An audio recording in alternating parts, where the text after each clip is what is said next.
לעומת העמדה הזאת, ואני רוצה באמת לדבר על 3 תפיסות בפילוסופיה של ההלכה, זאת התפיסה הראשונה. אני רוצה לדבר על העמדה של הרמב"ם.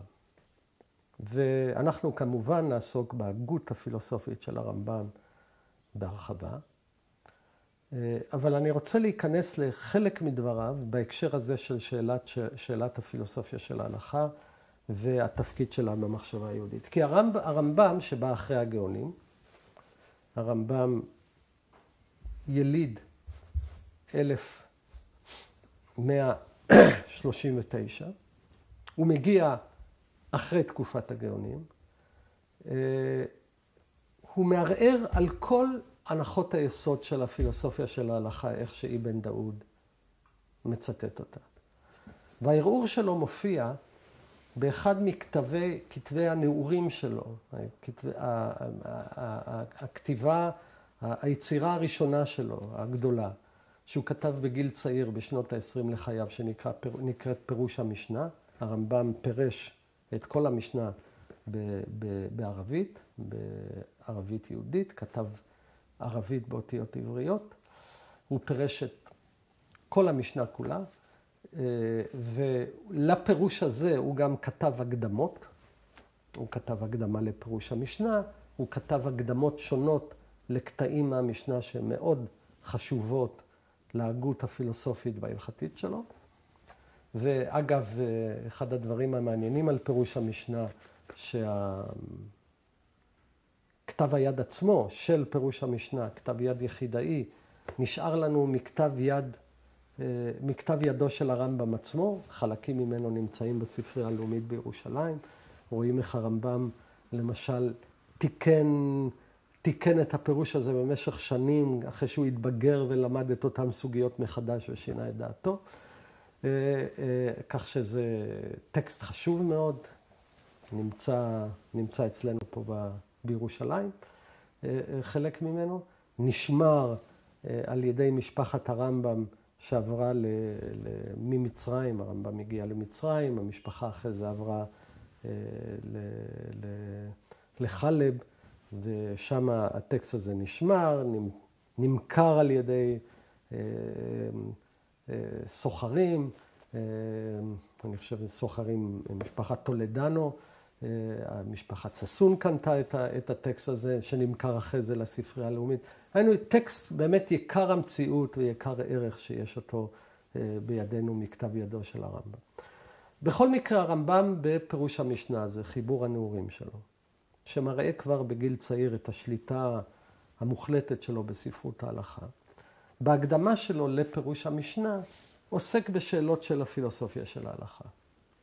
בין היתר, אגב, הוא עוסק בשאלות של המקום של הנבואה בהלכה. כן, אנחנו יודעים שדיברנו על זה שחלק מהמהפכה של חז"ל זה העלייה של התלמיד חכם כדמות אידיאל טיפוס, והחכמים גם לא מאפשרים להתגלות, להופיע בדיון ההלכתי. אם חכם אחד אומר, נגלתה אליי רוח הקודש, אלוהים אמר לי שכך וכך ההלכה, הייתה לי התגלות. יש התנגדויות די חזקות בספרות התלמודית לעניין כזה, כן? יש סיפור מאוד מפורסם בתלמוד על רבי אליעזר וחכמים שמתווכחים על תנור אחד עם תנור של אחנאי, תנור שבנוי כמו עגול כמו נחש, האם שהוא עשוי חוליות, האם התנור הזה הוא טמא או לא טמא אם הוא נטמא וכו'. ורבי אליעזר באחד מהרגעים של הוויכוח, אחרי שהוא מיצה את הסברות שלו, אחרי שהוא מיצה את הארגומנטים, מתחיל לעשות כל מיני פעולות ניסיות כדי להוכיח שעמדתו היא נכונה. הוא מזיז חרוב ממקום למקום, הוא עוצר את תנועת המים באמת המים. בסוף אפילו בת קול יוצאת מהשמיים ואומרת שההלכה כמותו. והחכמים מתנגדים לשילוב הנבואה בתהליך ההלכתי, ורבי יהושע שם עומד ואומר, לא בשמיים היא התורה כבר ניתנה לנו החכמים, והקדוש ברוך הוא כבר לא יכול להתערב בפירוש התורה שלו עצמו, והתלמוד מספר שכן, שאחד החכמים שאל איך הקדוש ברוך הוא הגיב לעניין הזה, כן, ואליהו הנביא אמר שבאותה שעה הוא חייך ואמר ניצחוני בניי, ניצחוני בניי, כן, נגיד ככה, אחד הטקסטים המכוננים של העולם של תלמידי החכמים.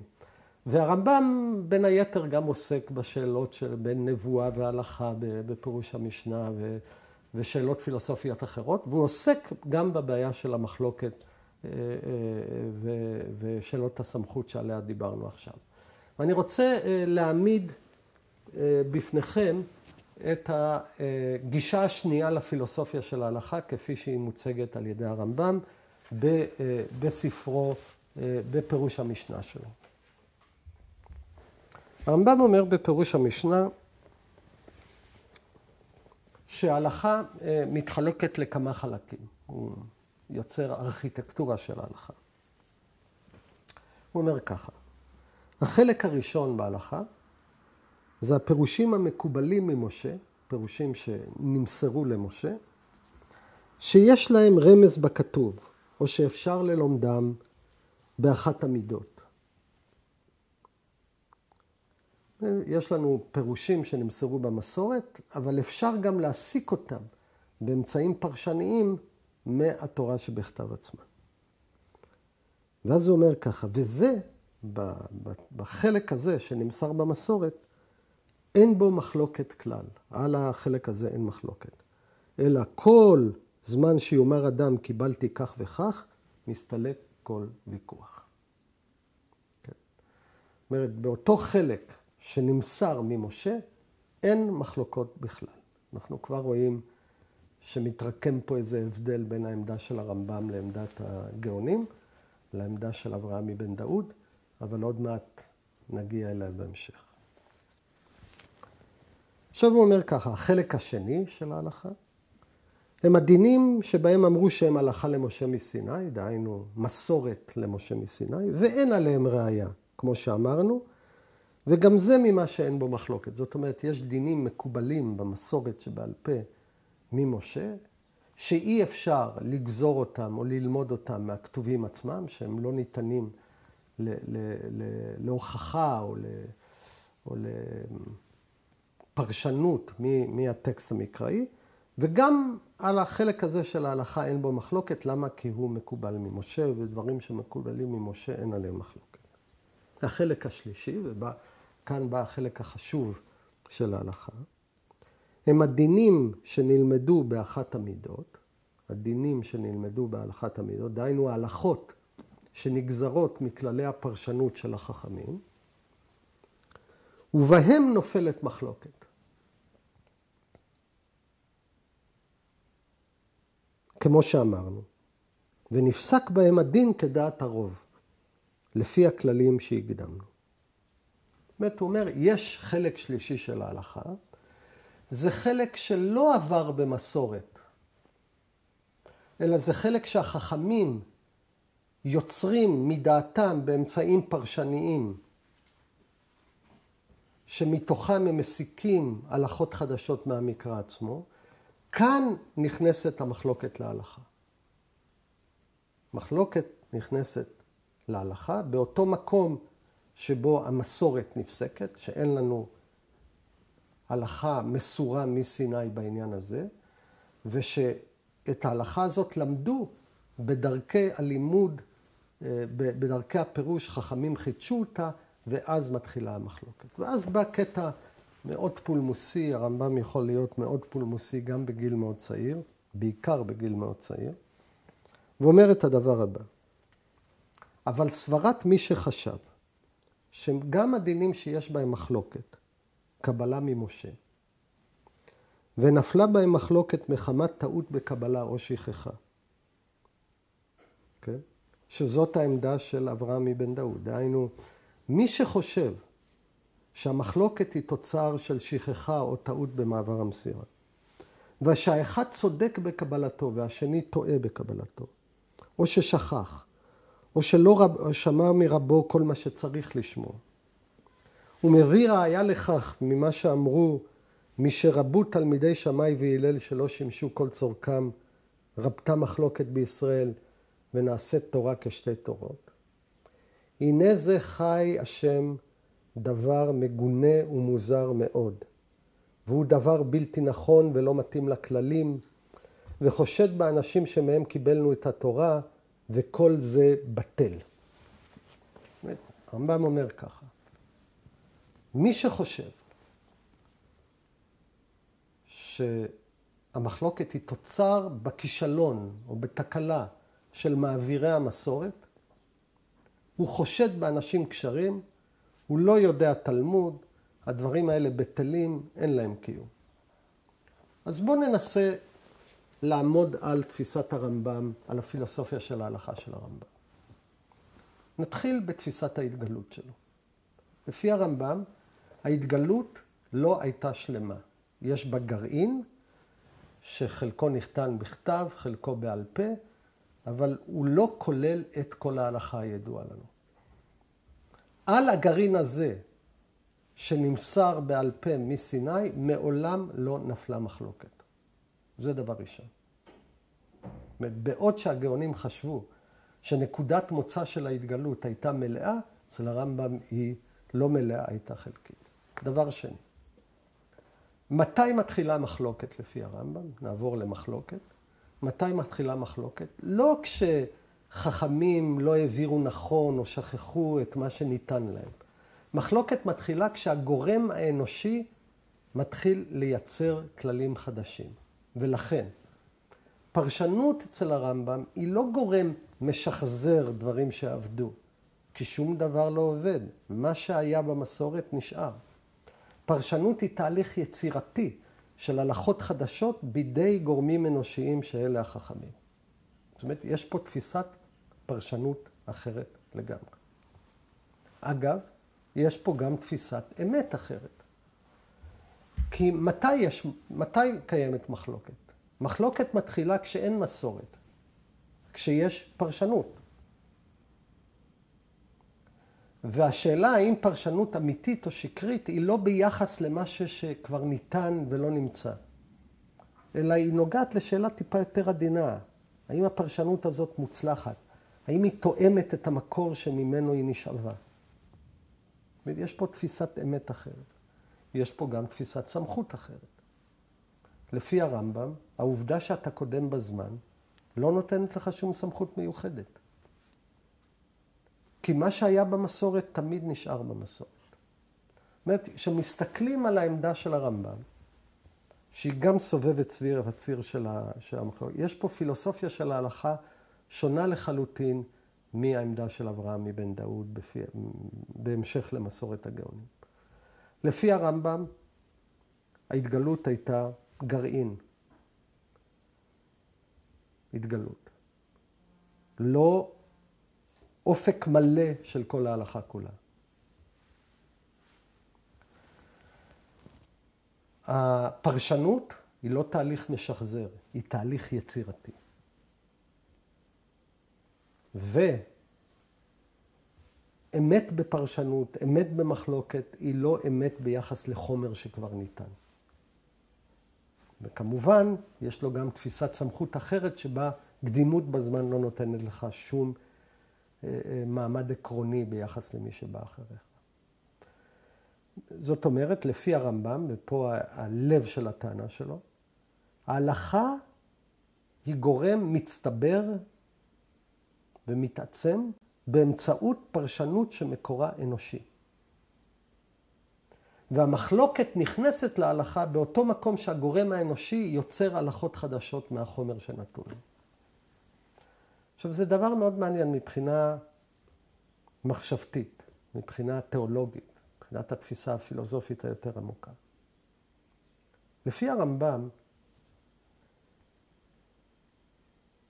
המסורת נשמרת במהימנותה, זה באמת יתרון. במקום שהייתה מסורת לא תהיה מחלוקת. הוא שומר על המהימנות של המסורת, אבל מצד שני הוא מצמצם בגלל זה את תחומה של ההתגלות. כל מקום שיש מחלוקת, לא הייתה התגלות ואין מסורת. כן? זאת הוא מכניס גורם אנושי מאוד עמוק, מאוד מרכזי ביצירת הלכה. כל מקום שאתה רואה, כל מקום שאתה רואה מחלוקת, הידע הזה לא ניתן בסיני, אחרת לא הייתה עליו מחלוקת.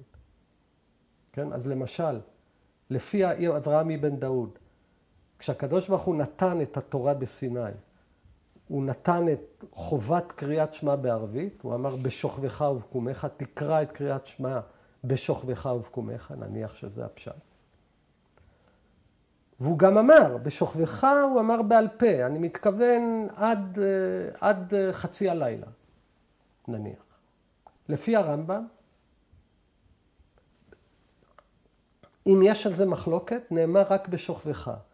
חכמים התחילו להתווכח, האם בשוכבך זה כל הלילה, או בזמן שאתה הולך לשכב. התחילו להתווכח כי הם רצו לייצר ידע נוסף מכוח הפרשנות שלהם. יש פה ויכוח מאוד עמוק על המעמד האנושי ביצירת ההלכה. וזה מתאים לרמב"ם לומר שיש בכוח הסברה האנושית לייצר חובות דתיות בעלות משמעות. לא על כל הלכה והלכה צריך להגיד, אלוהים נתן אותה בצורה מפורשת. אז זאת העמדה השנייה בכל הנוגע לפילוסופיה של ההלכה, ואני רוצה לדבר על העמדה השלישית. העמדה השלישית מופיעה לנו, יש לה היסטוריה משלה. הטקסט שאני רוצה לקרוא הוא מחיבור של אחד מחכמי קטלוניה, הוא נמצא בספרד, במאה ה-14, שמו הריטב"א, הוא מכונה הריטב"א, רבי יום טוב איש בילי. והריטב"א היה בין היתר אחד תלמידיו של הרמב"ן, משה בן נחמן, וזאת היה מרכז שנעסוק בו, מרכז גם של קבלה, גם של הלכה, גם של פרשנות המקרא, שסביב הרמב"ן. והריטב"א שמפרש את התלמוד, מגיע לקטע מסוים שבו התלמוד אומר, מאיר איזו הערה מאוד מעניינת על המחלוקת. הוא אומר ככה, שיצא בת קול ואמרה,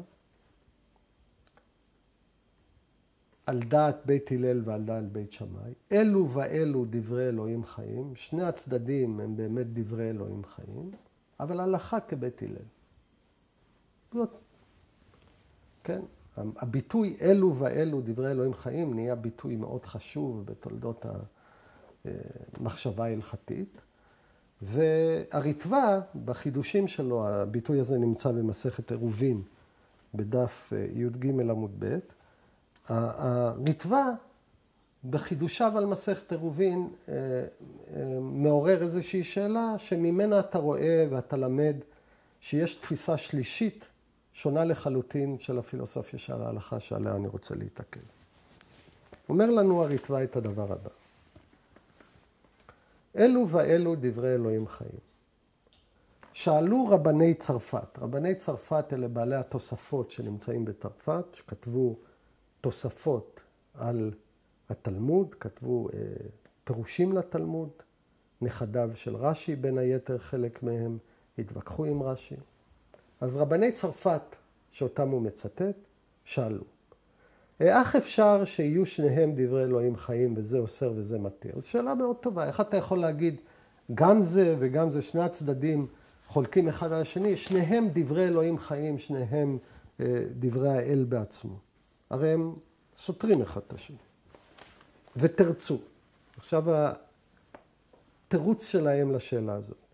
כי כשאלה משה למרום לקבל תורה, הראו לו על כל דבר ודבר, ממתת פנים לאיסור וממתת פנים להיתר. משה הולך לקבל את התורה, ועל כל עניין מראים לו 49 נימוקים למה לאסור, ו49 נימוקים למה להתיר.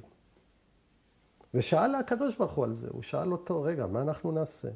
ואמר שיהיה זה מסור לחכמי ישראל שבכל דור ודור, ויהיה הכרעה כמותם.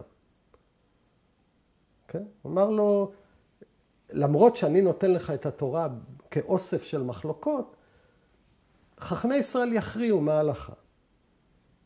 ואז אומר הריטב"א על הדבר הזה, ונכון הוא לפי הדרש, ובדרך האמת יש טעם סוד בדבר. יש לזה גם טעם בתורת הסוד.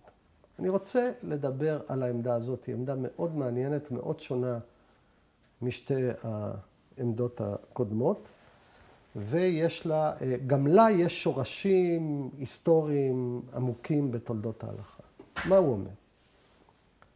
המחלוקת אגב, להבדיל ממה שאברהם מבן דאוד אמר, היא לא טעונה היסטורית. להבדיל מהרמב"ם, היא גם לא נוצרה כשהתערב הגורם האנושי באמצעים פרשניים לייצר הלכות חדשות. לא, לא. המחלוקת היא עצם מהותה של ההתגלות עצמה. התורה ניתנה כבר עם עמדות חלוקות. כן, יש לו, אם נרצה, איזה פלורליזם הלכתי מאוד עמוק.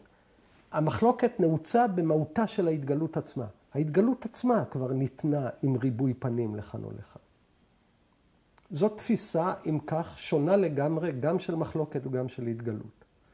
לפי אברהם מבן דאוד, ההתגלות הייתה חתוכה, מלאה, חד משמעית. לפי הרמב"ם, היא הייתה גרעין שנשמר במסירה. היא לא הייתה מלאה. לפי הריטב"א, ההתגלות הייתה נקודת מוצא מרובת פנים שכללה כבר את מחלוקות. ממילא, המחלוקת היא לא תאונה היסטורית או אירוע שנגרם בגלל כניסת הגורם האנושי ביצירת ההלכה, אלא היא תבואה בעצם ההתגלות עצמה. זה דבר מאוד מעניין. זאת אומרת, יש לנו ויכוח על מהי ההתגלות ומהי המחלוקת. אבל יש לנו גם ויכוח מאוד מעניין על מהי פרשנות ומהי אמת. לפי הריטב"א, פרשנות אינה משחזרת משהו שכבר היה שם. הפרשנות, אם נרצה, מכוננת מריבוי המשמעות של הטקסט את המשמעות ההלכתית האופרטיבית. זה המובן של פרשנות, היא אקט מכונן, לא אקט משחזר. מתוך ריבוי הפשרים של הטקסט, היא קובעת לעצמה פשר אחד. דבר שני, מאוד חשוב,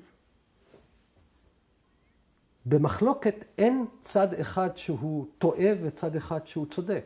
שני הצדדים, אלו ואלו דברי אלוהים חיים, שני הצדדים ניתנו למשה בהתגלות.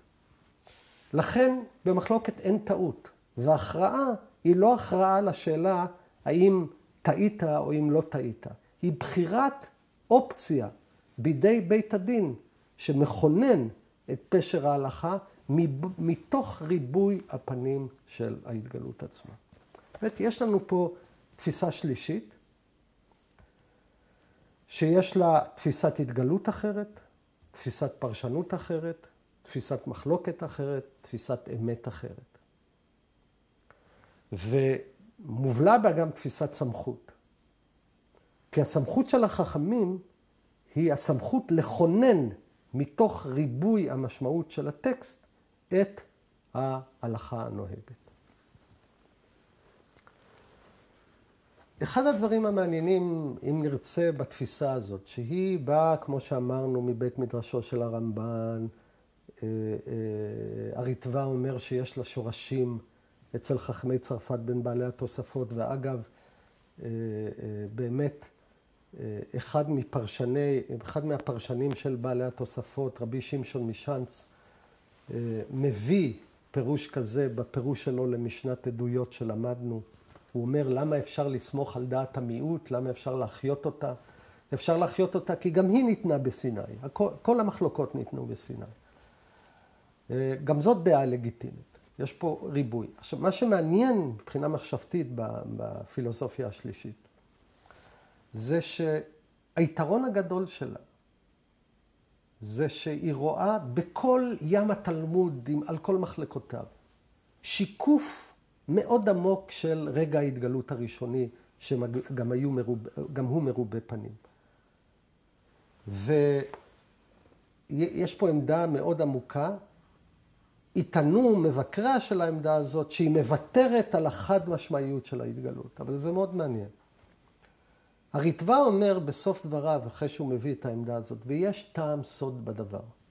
זאת אומרת, על דרך האמת, על הדרך של, דרך האמת, במקרה שלו זאת הקבלה, שעוד נעסוק בה, יש טעם סוד בדבר. כשנגיע לעסוק בתורות הקבליות של ימי הביניים, נבין משהו מאוד עמוק, שההתגלות, ריבוי הפנים של ההתגלות, הוא ריבוי הפנים של האל עצמו.